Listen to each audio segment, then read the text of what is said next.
26e journée du championnat national de football de première division. Choc au sommet, duel à la base. Les choses pourraient mieux se préciser pour le maintien et pour le titre. Le titre se joue également en deuxième division dans les deux poules à l'occasion de la 18e et dernière journée. Ce week-end, vous serez situé sur les enjeux de ces sprints finaux entre espoir de titre et maintien. Bientôt une coupe des ambassadeurs accréditée au Burkina Faso. C'est l'annonce faite ce matin par le ministre des Sports et des Loisirs lors d'une conférence de presse. La compétition va regrouper 16 équipes issues de corps diplomatiques du 1er au 25 mai prochain à Ouagadougou. Mesdames et messieurs, merci de nous suivre. En ouverture de la 26e journée du championnat national de football de première division, l'Union sportive de Ouagadougou se donne une bouffée d'oxygène grâce à sa victoire 1-0 sur le Racing Club de Bobo Dioulasso cet après-midi au stade municipal Issoufou Joseph Konombo. Alors qu'au stade Wobi de Bobo, l'AGEB continue sa descente aux enfers en concédant le match nul 1 but partout à l'ASFA Yenenga. À l'ASFA Yenenga, l'USFA accroche le podium aux dépens du RCK qu'elle a battu 1-0 en seconde opposition au stade municipal Issoufou Joseph Konombo. L'un des matchs les plus attendus de cette 26e journée, c'est bien Salitas Raimo FC, le leader qui rend visite à son dauphin au stade municipal Issoufou Joseph Konombo à Ouagadougou en soirée pascale. Les statistiques plaident pour une belle partie. Un avant-goût de ce duel au sommet dans une présentation de Moussa Ouedraogo et Mahamadi Wena. L'un a déjà écrit une page de l'histoire du football burkinabé, l'autre a encore une page blanche. Le Salitas FC, vainqueur de la Coupe du Faso 2018 et premier club burkinabé à jouer la phase de poule de la Coupe de la Confédération de la CAF. Doit en découdre avec le Raimo FC, actuel leader du championnat. Un grand match le dimanche, connaissant très bien l'adversaire, avec toutes les potentialités qu'ils ont, je crois que je me dis que leur fera un bon match. Ce qui est sûr, les joueurs sont déterminés. Le match contre Salitas, ce serait un grand match, d'autant plus que nous sommes en déplacement. Salitas, après leur défaite à Kourougou, toujours nous sommes en tête, mais maintenant il faudra se donner les moyens pour être toujours en tête. Un match déterminant entre le leader et son dauphin, mais aussi un match de l'expérience contre la foule. Nous avons des joueurs un peu plus expérimentés que Raimo. Mais la différence serait quoi encore? Il faut avoir la rage de vaincre, l'envie de jouer. Salitas a plus d'assurance que Raimo. Raimo a des jeunes de 18, 16, 17 ans. Ce ne serait pas facile. Le Salitas FC aborde ce choc des académiciens avec une ligne défensive décimée. Hermani Kiema blessé, Ismaël Zagré suspendu et Ismaël Bandé à l'essai en Europe manqueront à l'appel. Lagui Koubalou peut cependant compter sur un des hommes forts de la saison. Cédric Badolo, 7 passes décisives en championnat et 3 passes décisives, 2 buts en Coupe de la Confédération de la CAF. On doit élever le niveau. On a effectué beaucoup de voyages, il y a certainement la fatigue et assez de matchs, mais bon, c'est le match qui est le plus déterminant pour nous. On doit forcément battre le Raimo pour pouvoir obtenir ce titre. Le Raimo FC est une équipe plus collective, mais un groupe qui est arrivé à maturité, avec un leader technique Maurice Cissé, auteur de 8 buts et 5 passes décisives et élu joueur du mois de février par l'AGSB. C'est un match où si on gagne, on espère être champion. Donc on va donner tout. Bon, le football, c'est 3 résultats. Match nul, défaite, victoire, mais on n'espère pas perdre. Talent, expérience, fougue, tous les ingrédients sont réunis pour un spectacle de haut vol. Et comme tout spectacle, Salitas FC contre Raimo ne peut atteindre les sommets qu'avec un stade chauffé à blanc.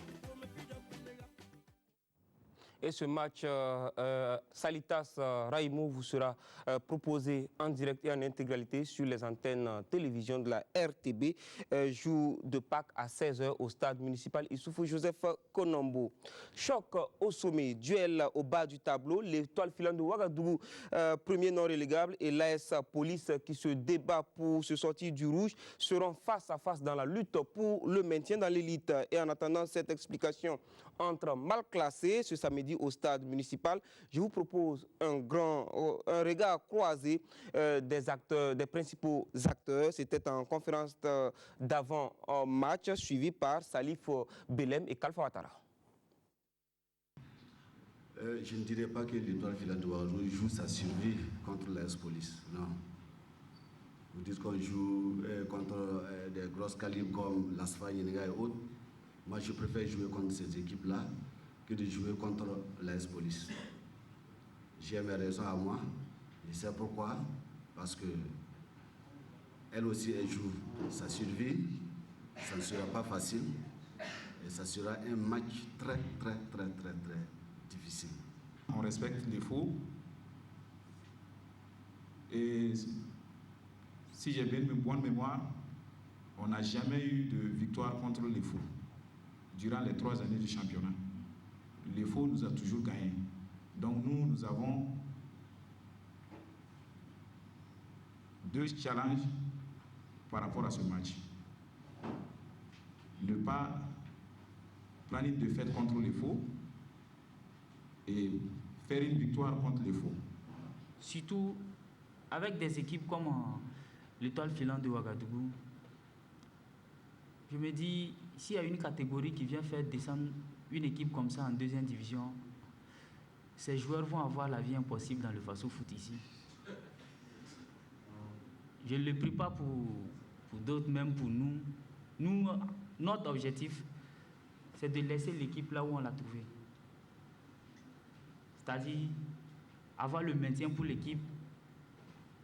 Et maintenant, le reste, on va voir ça dans les temps à venir. Voilà donc les couleurs qui sont annoncées demain samedi. Donc, Étoile filante de Ouagadougou AS Police à 18h15 sera précédé de AS Douane à Sec au stade municipal Issoufou Joseph Konombo à 16h. L'ASFB reçoit l'AS Sonabel au stade Woubi et Majestic se déplace à Banfoura pour y affronter l'USCO. Dimanche 16h au stade municipal Issoufou Joseph Konombo, le choc des Titans. Salitas Raimo FC en soirée Pascal donc en direct sur la RTB. En 2e division également, les enjeux sont énormes ce week-end dans la poule A. COSAF dispute un duel à distance avec l'AS Tema Boquin et pour cette 18e et dernière journée, capitale pour la montée dans l'élite. Les académiciens de COSAF croisent le fer avec les Léopards de Saint-Camille. Écoutez les propos des acteurs recueillis par Salifou Belem et Kalfa Ouattara jeudi en conférence de presse. C'est des matchs qui sont indécis, c'est des matchs qui déterminent toute une saison, c'est des matchs qui couronnent le travail qu'on a fait depuis le début de la saison. Sinon, on va jouer, c'est de rester concentré, mais c'est difficile, puisque l'enjeu est vraiment colossal, quoi. Mais ce qu'on dit à nos enfants, c'est de rester concentrés, on travaille pour. On va jouer contre une équipe qui nous a gagné la première journée. C'est une bonne équipe. J'ai un entraîneur qui travaille aussi tactiquement bien. Donc, c'est d'abord cette option qu'on s'est mise dans la tête. On ne doit pas perdre contre cette équipe parce que c'est une équipe qui nous a battus à l'année. Sincèrement, moi personnellement, je joue pour ma carrière. Et c'est bien pour ma carrière d'abord. On parle d'argent, ok, mais c'est d'abord ma carrière. J'ai dit aux enfants, c'est leur carrière aussi, ça y va de leur carrière. Ça serait une bonne vitrine pour tout et chacun, c'est de gagner. Nous avons des objectifs, même si la montée ce n'est plus possible. Et quand on joue un match, c'est pour gagner. Et il y a des primes de match que les joueurs jouent pour les primes de match. Et l'entraîneur aussi gagne sa prime de match. Donc un tel match aussi, c'est, comme je l'ai dit, comme le premier match qu'on aborde. Et un COSAF, c'est un grand club. Donc nous jouons pour nos 3 points. Dans la poule A, donc, COSAF Léopard de Saint-Camille sur le terrain de l'USFA, en simultané avec CFEB AS Tema Boquin sur le terrain du Rail Club du Kadiogo, c'est à 16h.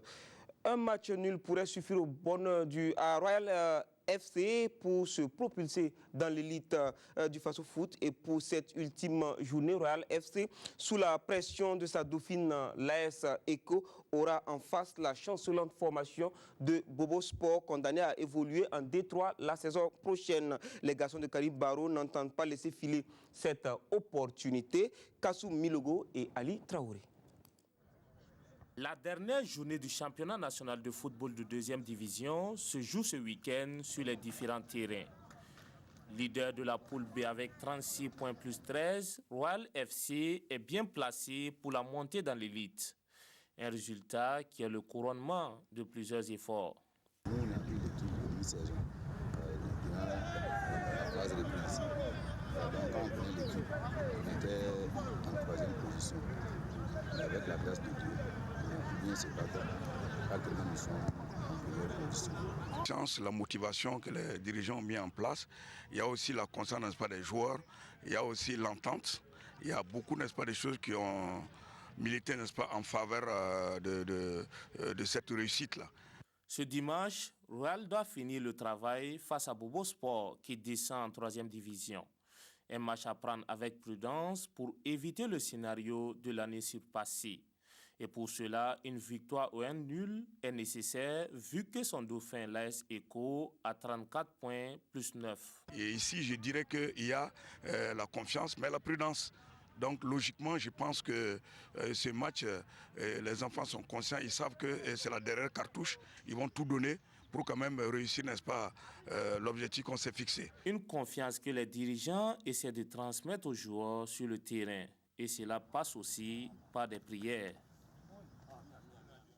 Pendant que Royal FC joue Bobo Sport au stade Wobi, l'AS Eco ira défier le JCB au stade Sangoulé-Lamizana.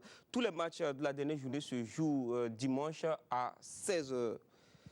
Le football féminin aussi est en activité et s'apprête à entamer sa coupe du Faso. Le tirage au sort de l'ensemble de la compétition a été effectué hier en marge de la conférence de presse d'avant 26e journée D1. Les 8e de finale se jouent mercredi 24 avril avec à l'affiche Dafra Gazelle, Étincelle Azo, Lyon Nas, Danta AC. AS Tigresse, RCB Princesse et Uzo Djelgodji. L'USFA est exempté de 8e de finale et retrouvera la compétition en quart de finale le 28 avril prochain. Après plus de 2 mois de compétition, la Coupe de l'ancienne internationale de football connaîtra son dénouement ce week-end à Bobo Dioulasso. Écoutons le président de l'association des anciens internationaux de football, Ibrahim Traoré Baya, qui nous déroule le programme tout en rappelant les objectifs de l'AAIF. Bien sûr, l'événement phare qui est la finale. Qui va opposer Sakrabutu FC à Champion FC, des équipes qui se sont qualifiées à l'issue donc des 13 journées donc pris la Coupe de l'ancien international. Mais en plus de ça, nos amis anciens internationaux donc, du Mali nous font l'amitié donc de nous rendre visite et avec eux, il y aura également un match de gala enlevé des rideaux. C'est la solidarité entre les anciens internationaux de football. Mais à côté de ça, nous avons des objectifs secondaires qui sont toujours de contribuer au développement du football également dans le Faso. Mais également, nous voulons contribuer en nous mettant au service de la société burkinabé. C'est pourquoi souvent il nous arrive de faire des dons à des couches défavorables. Voilà, tels que les orphelins, etc., etc. Toujours donc dans le but de contribuer à l'éclosion des talents, donc au niveau du Burkina, parce que vous savez que notre football n'a de l'avenir qu'à travers donc la relève. Et pour le moment, il y a véritablement un vide, comme vous le constatez à ce niveau. Nous nous apportons un temps soit peu la compétition à ces jeunes-là, parce que des entraînements sans compétition, on ne peut pas progresser. Voilà, c'est évident. L'UEFA Champions League a joué ses quarts de finale retour mardi et mercredi. Et au bilan, Tottenham et Liverpool rejoignent l'Ajax et le Barça en demi-finale. Revivez ces moments forts avec Salif Ouedraogo. Liverpool marche sur Porto et enchaîne une deuxième demi-finale d'affilée. Les Reds ont terminé le boulot mercredi soir au stade du Dragon, 4-1 après leur succès 2-0 à l'aller. Mané, Salah et Firmino ont encore marqué. Au même moment à l'Etihad Stadium, Tottenham se qualifiait devant Manchester City au terme d'un match fou. Les Spurs y sont tombés 3-4, passent malgré tout grâce à leur victoire 1-0 à domicile au match aller. Tottenham jouerait ainsi la deuxième demi-finale de son histoire. La sensation de ces quarts de finale est venue de Turin. Les petits-fils de Johan Cruyff ont réussi l'exploit d'écarter la Juve de Cristiano Ronaldo. Après le 1-1 à l'aller, les Bianconeri n'ont pas pu résister au football total de l'Ajax. Score final 2-1 pour les fils des dieux. L'âme de Johan Cruyff a sans doute fait un tour au Nou Camp où Lionel Messi a encore porté le Barça. Face aux Red Devils, les Blaugrana ont entretenu la flamme du beau football au bonheur de leurs fans. 3-0, doublé de la Pulga, but de Coutinho et le Barça passe en demi-finale pour la première fois depuis 2015.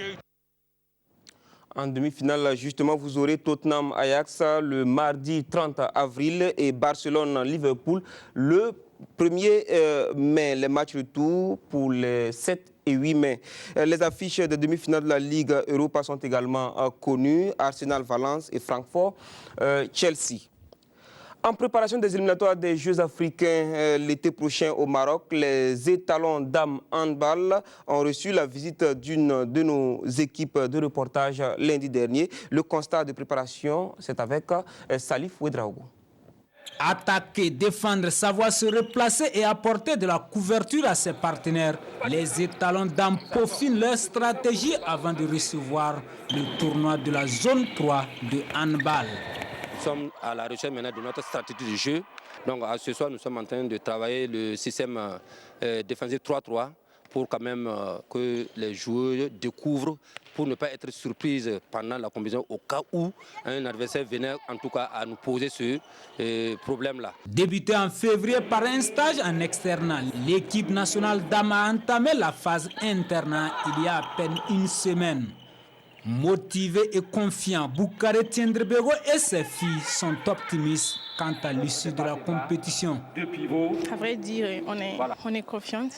Voilà, on s'est dit on va aller se qualifier. Donc, dans un état d'esprit sain, voilà, on se prépare pour la compétition. Bon, c'est vrai que on a perdu aussi pour le moment une de nos bras tireuses, Alissa Tchemde. Bon, on espère en tout cas la récupérer d'ici là. C'est vrai qu'on a fait un régime externe un peu mitigé. On n'a pas eu tout le temps pour s'entraîner. Et heureusement, les choses sont rentrées dans l'ordre. On est actuellement interné et ça suit son ordre normal pour le moment. Le tournoi de handball zone 3 regroupe le Nigeria, le Bénin, la Côte d'Ivoire, le Ghana et bien sûr le Burkina Faso. Il débutera le 29 avril prochain et ouvre les portes pour une qualification aux 12e Jeux africains de Casablanca.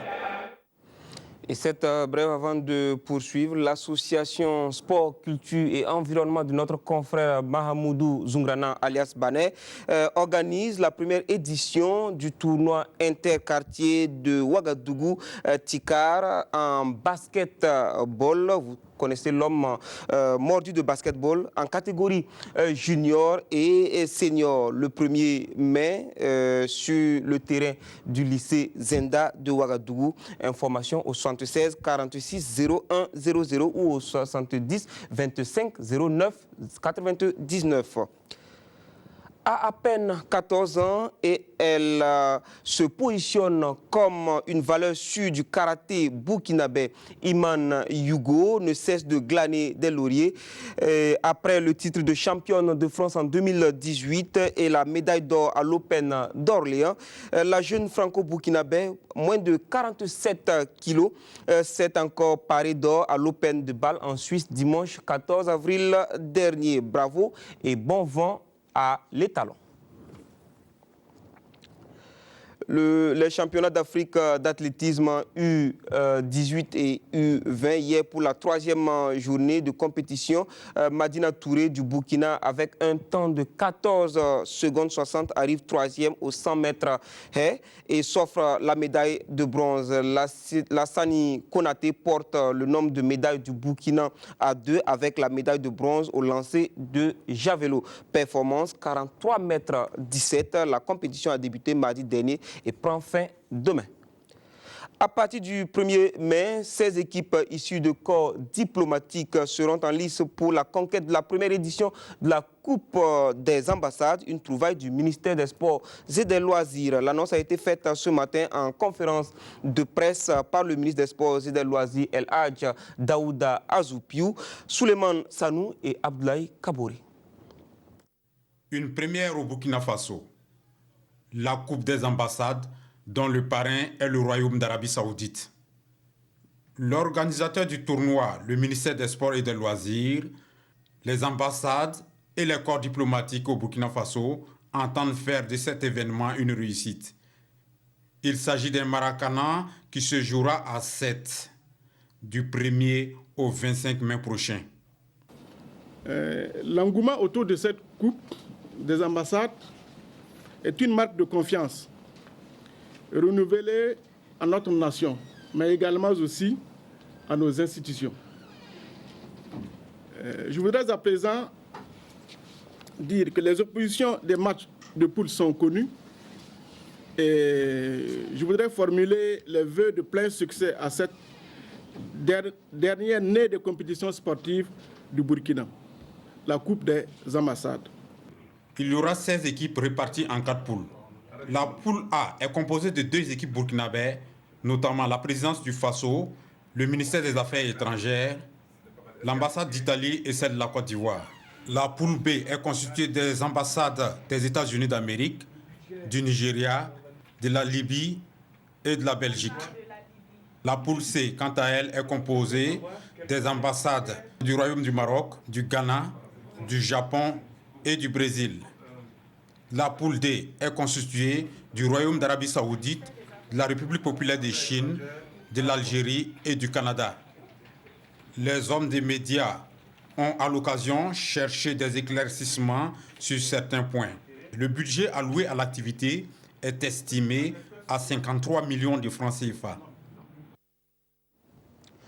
Des stagiaires de l'Institut des sciences de sport et du développement humain, ISSDH, renforcent leurs capacités dans la prise en charge des adultes et des personnes du 3e âge. Et nous parlons de sport pour tous. Pendant 2 semaines, la soixantaine d'étudiants ont travaillé donc sur 2 modules sous la direction de la kinésiologue Eudoxie Adopo, Moussa Ouedraogo et Mariam Ouattara pour le reportage. Des étudiants de l'ISSDH à l'école de la kinésiologue Eudoxie Adopo.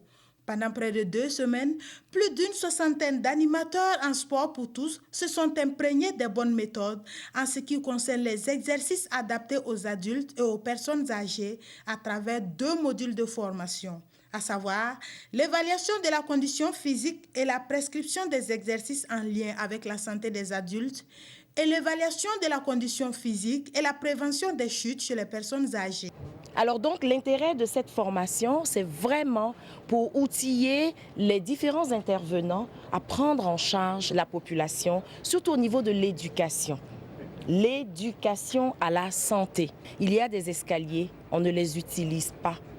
Il y a des personnes qui peuvent aller à vélo, ils préfèrent aller à moto. Une course qu'on peut faire à pied, on va prendre la moto, mais on ne sait pas qu'on est en train d'accélérer son départ vers l'autre monde. Alors donc ce qu'on a fait pendant ces 2 semaines de formation, c'est de rappeler ça aux professionnels de l'activité physique. Cette formation qui s'est déroulée du 1er au 12 avril a pour but de mieux outiller les bénéficiaires pour une prise en charge sportive adéquate et efficace des personnes adultes et du 3e âge. Cette formation, nous l'avons organisée au niveau de la direction parce qu'elle est très utile pour une prise en charge des personnes. On parle de sport adapté, prise en charge de la population en général et en évaluant leurs conditions physiques. Symbole de la bonne ambiance, les stagiaires ont tous reçu des attestations pour avoir pris part à cette formation.